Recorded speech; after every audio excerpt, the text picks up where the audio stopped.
Ready to make your Wix website pop with awesome video content that captivates your visitors? First, let's head over to the Wix editor and click the plus sign, the Add Elements button, on the left-hand side of your screen to open the Add Elements panel. Next, scroll down until you find the Video and Music section, and give that a click. Here, you'll find all the tools you need to embed or upload your video. Now you've got options. You can choose Wix Video to upload directly, or embed from YouTube or Vimeo using the single video player. Let's start with embedding a YouTube video. Click on YouTube.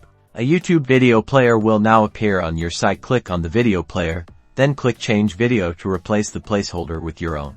In the Settings panel, simply paste the YouTube video URL in the video URL field, and boom, your video will appear. To really make it your own, explore the customization options.